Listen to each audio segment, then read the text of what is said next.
Muy buenas tardes a todos. Les damos la bienvenida y les agradecemos haber acudido a este llamado. Queremos escuchar la palabra de personas estudiosas, de personas trabajadoras, de personas entusiastas que nos alientan, que nos inspiran, que nos motivan a seguir adelante, a cumplir nuestro propósito. Así que bienvenidos de nuevo. Ahí está. Bueno, Cecilia es analista en recursos humanos, es fundadora y directora de Integral Consultora en la ciudad de Santa Fe, es mediadora, decodificadora biológica. Ella es una entusiasta emprendedora y coach de emprendedores. Además, es una excelente organizadora de congresos y de eventos afines. Por sobre todas las cosas, Cecilia es una gran persona y algo que me hace muy feliz es mi amiga. Así que bienvenida, Cecilia, y queremos escucharla.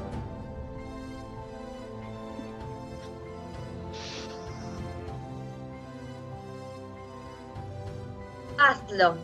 Y si te da miedo, hazlo con miedo. Este es mi mantra de cabecera y se los comparto y los invito a que lo hagan propio. Lo hice propio cuando me di cuenta, cuando tomé conciencia de que mis pensamientos daban vuelta en mi cabeza y no encontraban una salida. Estos pensamientos que tienen que ver con cosas que me gustaban hacer, cosas que quería hacer, pero por alguna razón no me animaba. Decía, quiero hacer esto, me gustaría, lo voy a hacer después. Y daban vuelta, pero no me llevaban a la acción. Pero un día decidí dar ese primer paso. Y lentamente todos esos pensamientos empezaron a salir. Ya no estaban más en mi cabeza. Y este mantra cada vez se hacía más poderoso. Y yo me hacía más poderoso con él. Por eso quería compartírselos, porque para mí fue muy importante. Pero estos pensamientos que daban vuelta en mi cabeza y que en un momento dejaron de estar en ella, empezaron a visitarme, pero ya no de adentro mío, sino que venían de otras personas. Otras personas que se acercaban y me decían, ay, me gusta lo que haces, me encantaría hacer lo mismo, yo siempre he pensado, tengo ganas, lo que pasa es que no tengo tiempo o no tengo los recursos. Y entonces, en ese momento me di cuenta que ese mantra que a mí me había llevado a dar esos primeros pasos, lo empecé a regalar como que si fuera un talismán poderoso. Y entonces empecé a decirles, hazlo, y si tienes miedo, hazlo con miedo. Y esto es el regalo más grande que le he podido dar a algunas personas, que además cuenta la leyenda que si muchas personas se apropian de este mantra se vuelve cada vez más poderoso. Solamente tiene una condición, que lo compartas con otros. Y si no lo compartes, la realidad es que no pasa nada. Pero te estás perdiendo la oportunidad de darle poder a otros. Y esta es la primer puerta que les quería mostrar de lo que es este laberinto del emprender. Tal vez, si algunos están leyendo esta palabra, pueden pensar que hay un error de tipeo, ¿no? Pueden pensar que, uy, ahí pasó algo. Pero la realidad es que no pasó nada. La realidad es que así es como yo vivo el emprender, como un emprender. Y otra de las cosas que me pasa es que soy una persona curiosa, me gusta mucho conocer el significado de las palabras, porque las palabras, muchos que los que estamos acá, porque los conozco, sé que saben que las palabras tienen peso, tienen una energía y tienen magia. Y algunos de los significados que les voy a compartir hoy tienen que ver con estas palabras que llevadas a la acción cambiaron mi vida. Y la primera que les voy a compartir es justamente la de emprendedor. Si buscamos el significado de emprendedor, dice algo como que en el siglo XVI se denominaba emprendedor aquellos aventureros en busca de oportunidades de vida sin saber con certeza qué esperar. Y un siglo más tarde también se le llamaba a los constructores de puentes y caminos. Cuando yo leía esto de en busca de oportunidades de vida sin saber con certeza qué esperar, me di cuenta que estos dos conceptos es lo que a mí me había pasado. Cuando yo había empezado a dar ese primer paso, sin tener certeza de lo que iba a suceder, se comenzaron a construir caminos, se comenzaron a construir puentes, y eso es lo que hoy yo llamo un emprendedor. Pero seguido de esto, pasaba que venía la pregunta del millón. Y la pregunta del millón que me hacían algunas personas es, bueno, está bien, voy a tomar esto de hazlo, y si tienes miedo, hazlo con miedo, pero era, ¿cómo hago? ¿Cómo doy ese primer paso? Y esa respuesta me ayudó a dar respuesta a esto.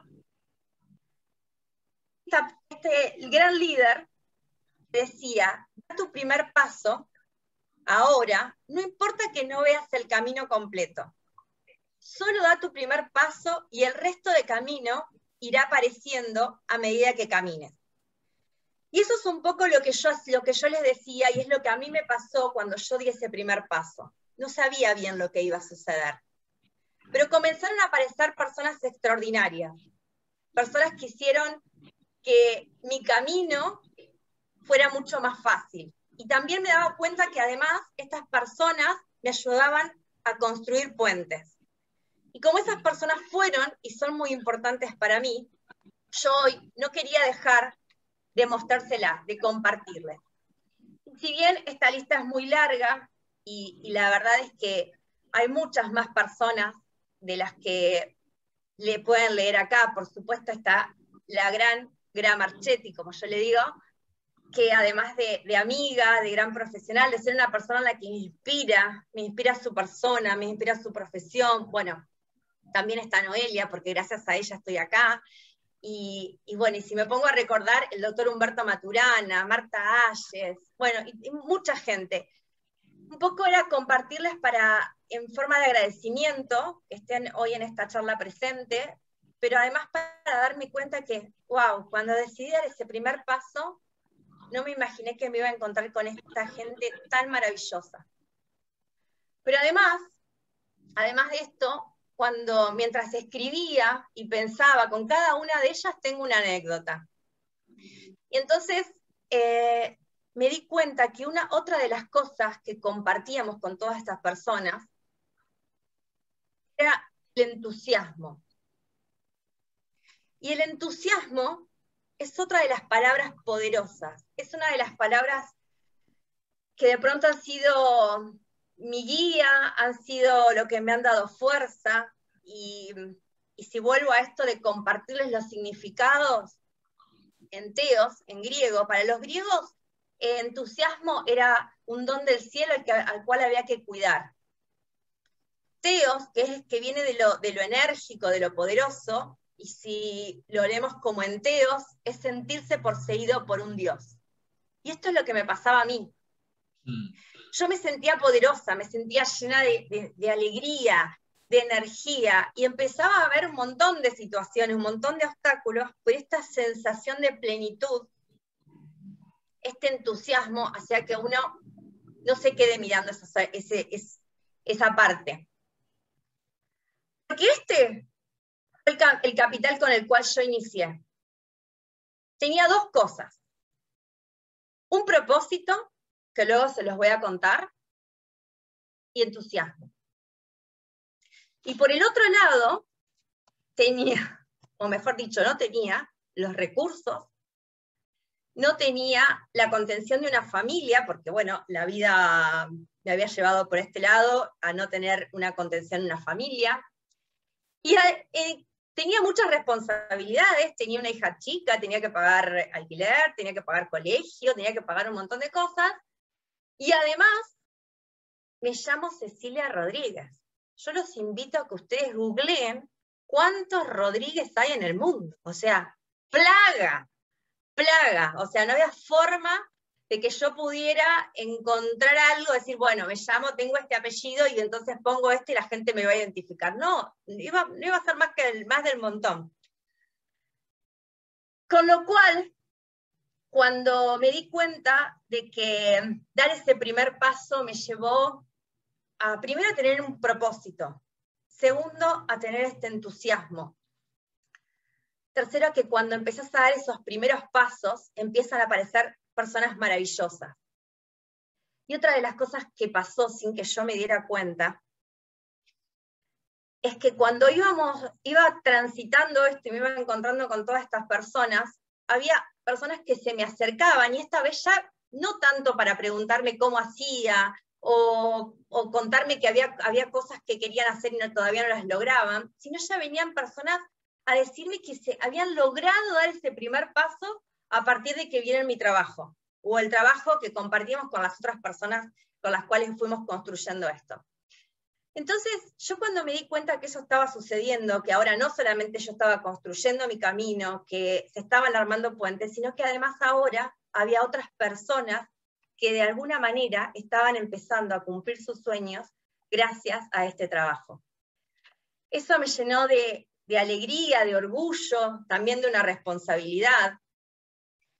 Y a partir de ahí, que me di cuenta que otra de las palabras que considero tan importante es la de inspirar.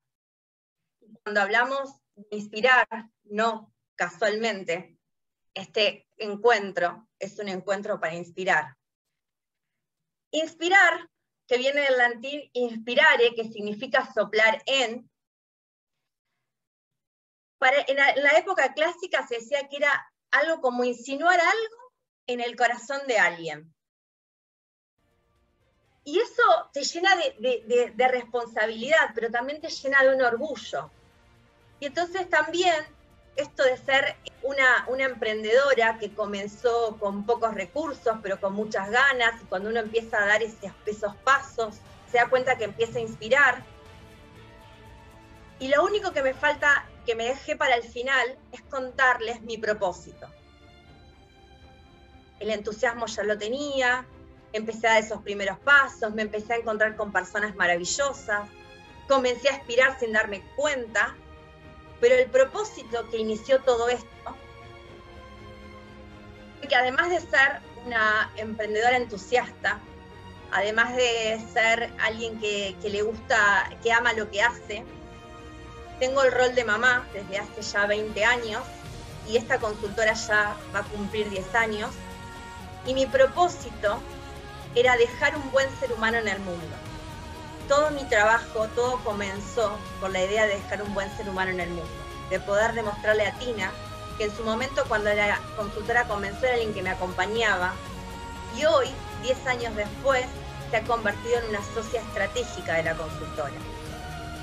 Y en una socia que, además de acompañarme, hace que yo pueda ver que esta red se va extendiendo a una nueva generación. Y de alguna manera es una forma de asegurarnos de que siga creciendo, de que siga contagiando, que siga inspirando. Y esta es la huella, esta es mi huella que yo quiero dejar en el mundo. ¿Vos qué huella vas a dejar? Gracias.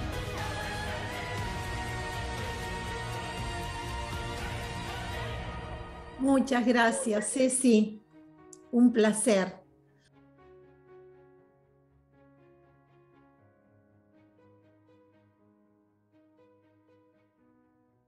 Me toca presentar a Mónica Domínguez. Acá estamos. ¿Qué podemos decir de Moni? Bueno, Moni es diputada provincial de San Luis, y dentro de todas las cosas que hace Moni, ella es docente de inglés, diseñadora de modas, neuropsicoeducadora, máster en PNL, es directora de PNL y NSE en Acción, y sobre todo es una gran persona apasionada por defender los derechos de las personas con discapacidad. Así que, Moni, el espacio es todo tuyo. Gracias por estar acá y cuando usted quiera, señora.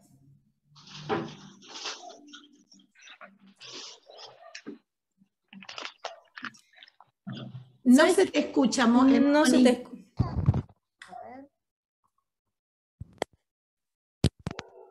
¿Ahí? Sí, perfecto. Ahí está. ¿Ahora sí? Sí. Pensé que iba a poder hacerlo con los auriculares, pero lo voy a tener que hacer sin auriculares. Bien. ¿Cómo le digo? Persona con capacidades diferentes, discapacitado, incapacitado, inválido, minusválido, mogólico, retrasado mental. Simplemente díganme Mónica en mi caso, porque así me llamo. Y el nombre es lo que define a una persona, no una situación de discapacidad en este caso. Yo voy a compartir en pantalla las definiciones que normalmente usamos para hablar de personas con discapacidad, que hacen referencia a situaciones que por ahí no tienen nada que ver con la realidad. Por ejemplo, cuando hablamos de personas con discapacidad, es muy común decir que esa persona tiene, en principio, lo que más se menciona es la característica que tiene esa persona, y no el nombre o, por ejemplo, no sé, la profesión o cosas por el estilo. Eso es algo que sucede porque hacemos referencia a los rótulos en lugar de hacer referencia a la persona por su nombre. Y entre las cosas que yo mencioné cuando comencé la charla, hay algunas que, por supuesto, ya no se utilizan, en realidad la mayoría ya no se utiliza, porque lo que hacen es definir a la persona por su discapacidad y no por su nombre o por sus capacidades, que por supuesto las tiene como cualquier otro ser humano. También tenemos la tendencia a creer, cuando decimos personas, por ejemplo, con capacidades diferentes, a que tenemos ciertas características diferentes a los demás. Y ahí está el error, porque no sé ustedes, pero a mí personalmente me pasa que cuando hablamos de personas con capacidades diferentes, como pueden ver en la imagen, puse imágenes de héroes y heroínas, como Superman, y otras como la Mujer Maravilla, porque a mí lo que me pasa cuando hablamos de personas con capacidades diferentes es que lo único que estoy esperando es que me salga el rayo del dedo con poderes especiales, a ver si puedo hechizar a alguien o cambiar una situación o cosas por el estilo. Y desde ya que utilicen la palabra diferente dentro de lo que es el rótulo, ya es un problema, porque si bien somos todos diferentes, justamente por eso es que no hace falta aclararlo. Y el resto de estas palabras, yo me enfoco más en esa porque es la que por ahí más se usa, la que más está de moda, que en realidad salió de un congreso de discapacidad en México, en el cual se hablaba de la temática de la discapacidad. Entonces, la empresa que fue contratada para hacer la publicidad, se le ocurrió poner especie de eslogan para hablar de las personas con discapacidad. Y de ahí se empezó a repartir por todos los países de habla hispana, y bueno, y acá estamos, en el 2021, todavía algunos utilizando esta frase, esta expresión, que en realidad también hubo muchas quejas a nivel mundial a través de la Convención Internacional de los Derechos de las Personas con Discapacidad en la ONU, y por la cual se pidió que se estableciera cómo se debe definir una persona con discapacidad. Y la correcta es justamente persona con discapacidad o en situación de discapacidad, o simplemente por su nombre, por supuesto. Y entonces, justamente lo que hace hincapié esta forma de hablar es que se refiere a la persona, y después viene el detalle de la discapacidad. Porque lo importante es destacar primero a la persona, ya que si el ambiente, el entorno o lo que lo rodea no es limitante, esa persona no tiene por qué sentirse que tiene una discapacidad. Yo hago diferencia entre personas con discapacidad y discapacitados también, porque la persona con discapacidad tiene una situación de discapacidad, no necesariamente se siente discapacitado. Y lo digo desde mi experiencia. Yo no me siento discapacitada, siento que tengo una discapacidad y soy consciente de que la tengo. También es necesario ser consciente para poder atravesar determinadas situaciones. Y discapacitado refleja cómo alguien se siente, no cómo alguien es. Por eso hago esta diferencia en las formas de expresarse, porque las palabras generan realidades, y si esas realidades están distorsionadas, obviamente nuestra forma de actuar y de interactuar con las otras personas, en este caso con personas con discapacidad, va a ser diferente. Inconscientemente lo vamos a hacer de diferente forma. También hago diferencia entre enfermedad y discapacidad, porque una enfermedad, como dice el PowerPoint, es una alteración leve o grave de alguna parte del cuerpo debido a una causa interna o externa. Y una discapacidad no necesariamente es una enfermedad, perdón, me pide del PowerPoint a la otra parte. La discapacidad puede ser que nos falta alguna de las capacidades o tenemos alguna limitación que puede ser de tipo física o mental, que nos imposibilita el desarrollo normal de una actividad, de lo que sea que hagamos. Y es muy común, pero muy común, esto de confundir enfermedad con discapacidad. Conozco muchísimas personas con discapacidad, yo soy una que, por ejemplo, la verdad, ni un resfrío. En general, muchas veces las personas con discapacidad no tenemos enfermedades, simplemente tenemos una condición que, obvio, tenemos que adaptarnos, hay cosas que nos limitan, tenemos que superar alguna situación de salud que se va presentando por la misma situación de discapacidad, pero en una enfermedad es distinto porque a veces va en un proceso que va avanzando, va cambiando, en cambio en la discapacidad a veces no. Apareció esa discapacidad, ya sea de nacimiento o en el transcurso de la vida, y esa es la condición que quedó, y nada más. Entonces no lo limita para que una persona pueda desarrollar su vida con la mayor normalidad posible. Y como dije hace un ratito, las palabras generan realidades. Muchos de ustedes, por ahí los más grandes que están acá presentes, conocen la historia de Heidi, el dibujito animado, y de su amiga Clarita. Bueno, con Clarita tenemos todo un tema, porque Clarita, en el personaje que tenía en esta historia, era una persona muy triste, muy deprimida, sin vida social, con la mantita que iba para todos lados, porque parece ser que siempre tenía frío. Está bien, vivía en los Alpes, es entendible que tenga frío. Lo increíble es que ella era la única con mantita y los otros no. O sea, siempre era ella la que tenía el frío, que sentía tanto frío. Y esto hace que, así como en Heidi, muchos otros medios de comunicación, yo diría que en general todos, cada vez que tienen que caracterizar a una persona con discapacidad, los actores o las actrices que los representan tienden a crear una imagen de la persona con discapacidad como débil, con mal carácter, y si no nos vamos al otro extremo, nos hacen malos. Somos los malos de las películas, los malos de las novelas, porque somos resentidos. Siempre estamos queriendo ver cómo le vamos a complicar la vida al otro en estas escenas que se arman, ¿no?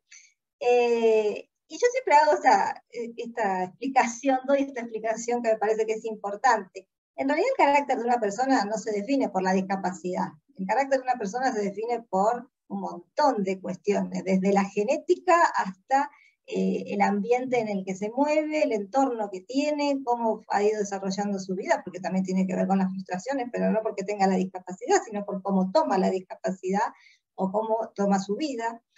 Y estas cosas son las que hacen al carácter, no la discapacidad en sí. Todas estas cuestiones que nos hacen creer a través de los medios de comunicación y de la mala información o de la falta de conocimiento, terminan en creencias que son limitantes y a su vez generan mitos. ¿Y qué es un mito? Bueno, un mito es una historia fabulosa de tradición oral que se va pasando de una generación a la otra, de familias a familias, de amigos a amigos, y así se va creando el mito. Con lo cual, yo, con mis 40 y largos, no vamos a decir la edad, vamos a ser coqueta, he visto un montón de situaciones y he vivido un montón de situaciones que me llevaron a pensar en la posibilidad de escribir un libro. Hasta que un día me animé y lo empecé a escribir. Y bueno, así nació mi primer libro, hasta ahora el único, que se llama Mitos sobre ruedas y algo más, en el cual yo cuento, cada capítulo habla de un mito que existe en la sociedad. Créanme que podría haber escrito una enciclopedia completa. Lo quise hacer lo más corto posible para no aburrir a la gente y para que tenga por ahí la curiosidad de seguir leyendo en nuestro próximo libro que saque.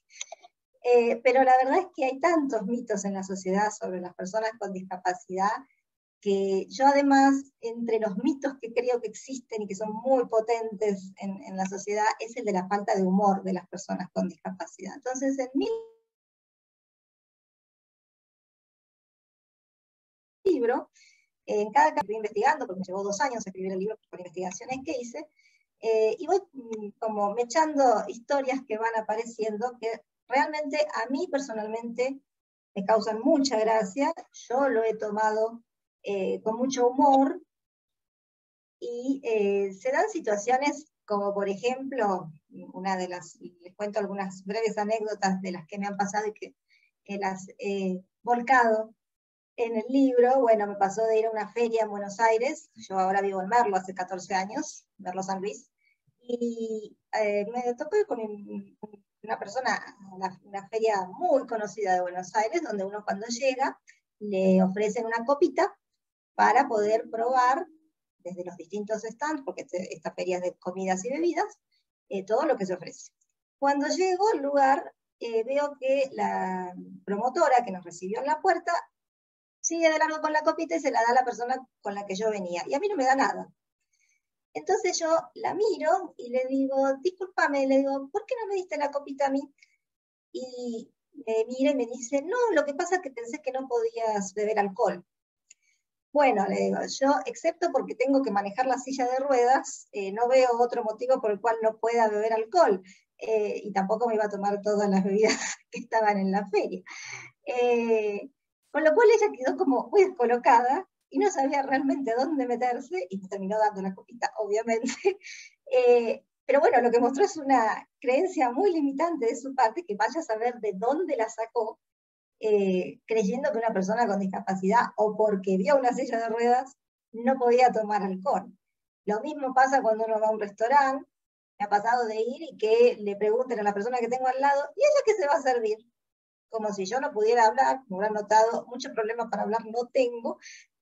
Y así situaciones que se fueron dando, como otra que fui a un recital, un festival que había acá a pocos kilómetros de donde yo vivo en Merlo, que iba con una amiga en el auto, y llegamos al lugar y mi amiga, que era la que manejaba el auto, le pregunta al policía dónde se puede estacionar para quedar más cerca de donde teníamos que bajar con la silla de ruedas, que había todo tierra y era medio complicado. Entonces el policía, mi amiga le dice, vengo con una persona con discapacidad. Y el policía se asoma a la ventana, a la ventanilla del auto, buscando a la persona con discapacidad. Calculo que buscando a alguien lo más parecido posible a Clarita, pero se encontró conmigo. Entonces yo lo que hice fue saludarlo. Ahí el hombre se dio cuenta que realmente no entraba en sus parámetros, en su realidad de la discapacidad.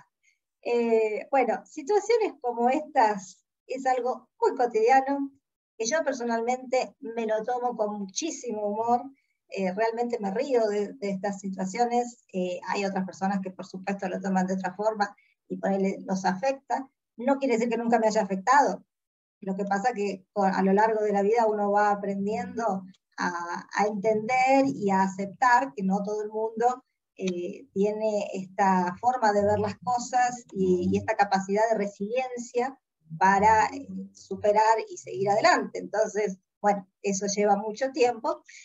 Y todo ese trabajo que hice durante toda mi vida es que lo quise volcar en este libro, y así fue como, bueno, llegué a la Feria del Libro, a la Feria Internacional del Libro en Buenos Aires en el 2019, y a través de este libro siempre hago hincapié y me gusta que la gente entienda por qué decidí escribir el libro. Yo soy una persona que, al igual que Cecilia, cuando contaba el tema del uso de las palabras, le presto mucha atención a las palabras.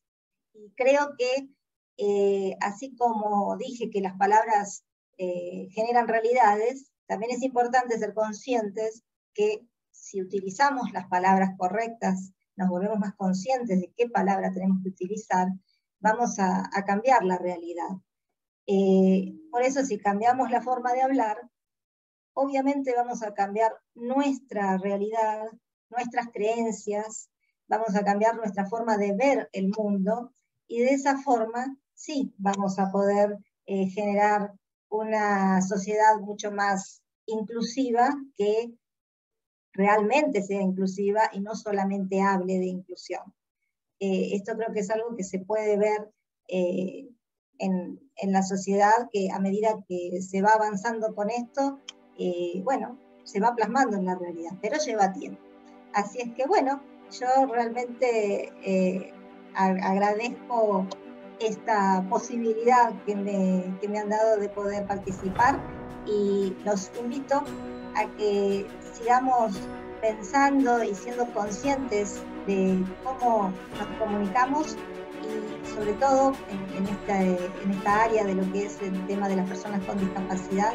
Les puedo asegurar que vamos a hacer la diferencia si empezamos a ser conscientes de qué tipo de palabras utilizamos y de cómo interactuamos al momento de encontrarnos con situaciones en las cuales interactuamos con personas con discapacidad. Gracias. Muchas gracias, Mónica. Bueno, será hasta la próxima entonces, ¿les parece? Exacto. Gracias. Gracias a todos. Hermosa vida para todos. Gracias. Gracias. Chao. Gracias. Chao, Grace. Chao. Chao. Nos vemos. Adiós. Adiós.